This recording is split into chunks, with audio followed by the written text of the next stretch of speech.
So in its ideas about the good life, the Song went beyond any earlier civilization, even the ancient Greeks. And in science, the list of their inventions is incredible. From gunpowder and blast furnaces to the magnetic compass and evolution theory. The most famous scientist came from a village down in Fujian on the south coast. Susong, there he is, one of the great polymaths of the Song dynasty. They don't come much more poly than him. He was an engineer, astronomer, scholar, poet. He also wrote treatises on mineralogy and ecology. It's real Not yet, 7 o'clock. 要7 o'clock。 Yes. 现在载你去不要吗？要不要？ Not yet. 不要，要还是不要？ Not yet, 7 o'clock. 不用。现在妈咪载你去买面包，要不要？ Not yet. 讲不要，不要。不是 not yet，不要。7点。No thanks， 7 o'clock。等放学先来，放工回家先啊。这要跟爸爸讲。BMW。 This is Susong's pet project, an astronomical clock. X6. His proud hometown has just rebuilt a working replica, 40 feet high. Its mechanism, a water clock, driven by an endless chain drive.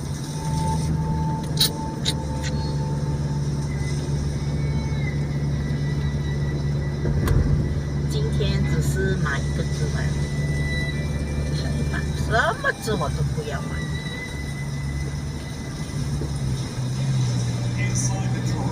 还要开这个看看。 Standing like a captain on the bridge of a boat, 24 hours a day, and periodically topping the water level in the tanks.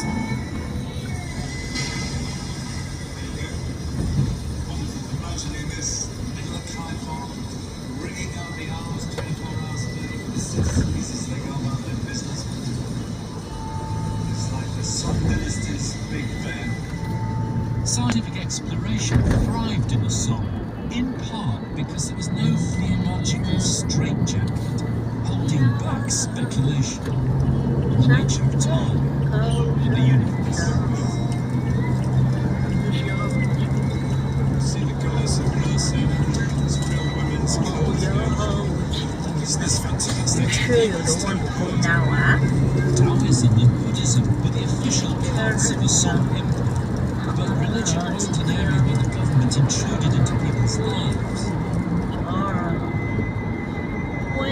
Always watchful of foreigners, the Song, just like the town, had many Muslim and Christian communities, which still survive. But in Kaifeng, so do the last of the Chinese Jews. This was Chinese Rosh Hashanah. Under the Song, the population of China doubled. 100 million in the year 1000, it was 200 million by the late 1200s, more than a third of the world's people. And with a huge urban population, just like the British in the 19th century, the Chinese invented many games and sports, including what they call kickball. We British, of course, pride ourselves on having invented the world's greatest game, and in a sense that the rules of modern football were established in Britain, Sheffield to be precise, in the 1860s. That's true. But as usual in this story, the Chinese got there first. E&O. Was massive in the Song dynasty 1,000 years ago. Simple. So I suppose you could say EN once. 苏州会叫乐 Football's coming now. 的来了。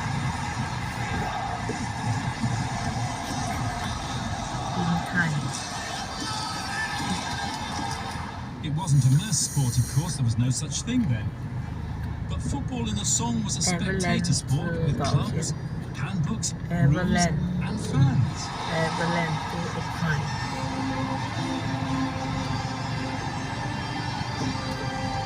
770 left behind.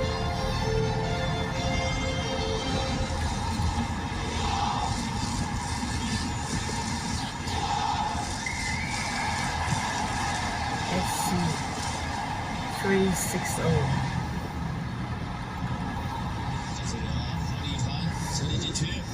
注意有机会了，起脚打门。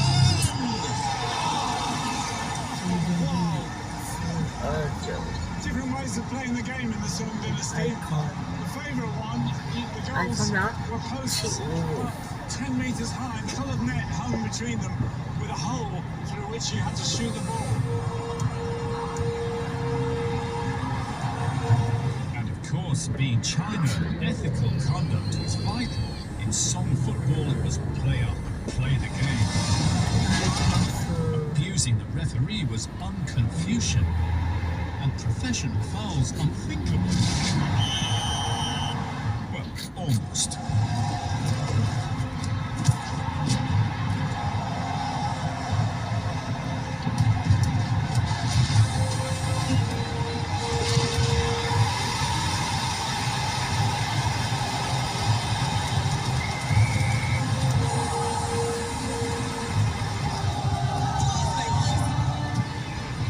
Football wasn't just for the elite.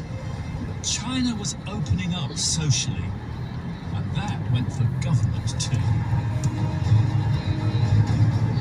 There was definitely a lot of social mobility going on during the song. The social classes were in flux in some sense.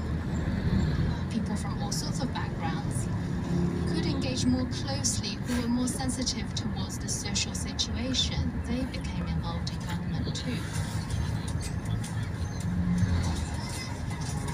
New schools for learning opened up, and academies were established as well that sought to teach the classics and also to foster good character. It was the great age of Confucian social thought, and how they set about creating that ethos is startlingly modern. As you can see, it's a precious week here in Henan University in Kaifeng. Historic universities goes back a long way in China, much further back than in the West. And amazingly, here in Kaifeng, in the 11th century, there was a national university. In 1069, the emperor expanded the student body from 1,000 to more than 3,000. They had financial support, board and lodging. The big idea was to draw in students from the provinces, talented youngsters, perhaps even from middling or lower families, to come into the metropolis for the best education. And the goal, as the emperor put it himself, the morality of the culture. As educationalists say today, the ethos is the thing.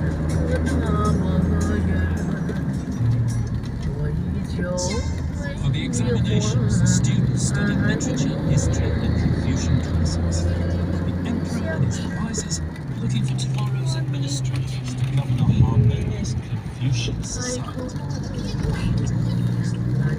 There was a new class of literati who previously perhaps didn't have the chance to sit through the examination system, but now they had. Confucian teachings were really at the core of these civil examinations.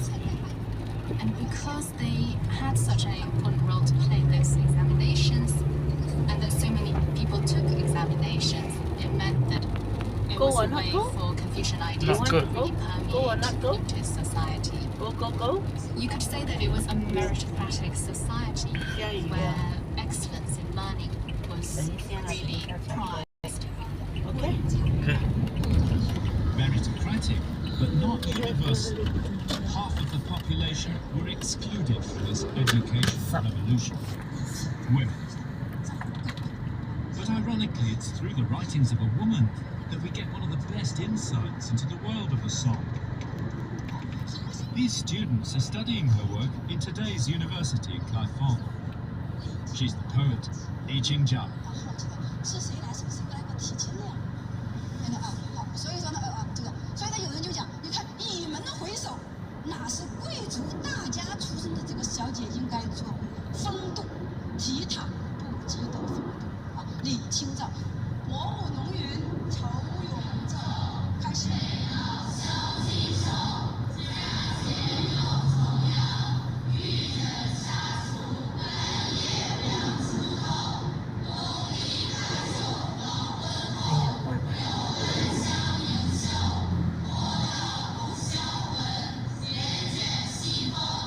Let's go.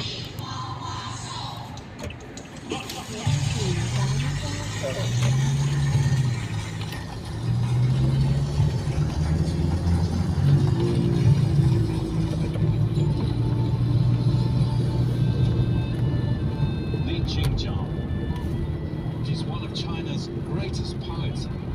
Her father had encouraged her to write poetry from an early age and attend male poetic gatherings. And she was already famous and in print when she was 17, when she married a student from the university here in Kaifeng. And they spent a lot of time here in the great old Buddhist temple in the middle of town, wandering its courtyards, making rice paper rubbings of its inscriptions. But recent feminist criticism here in China is giving us another view of her altogether. Strains within her marriage in a society dominated by men. The ambitions of a brilliant woman to find a voice that was not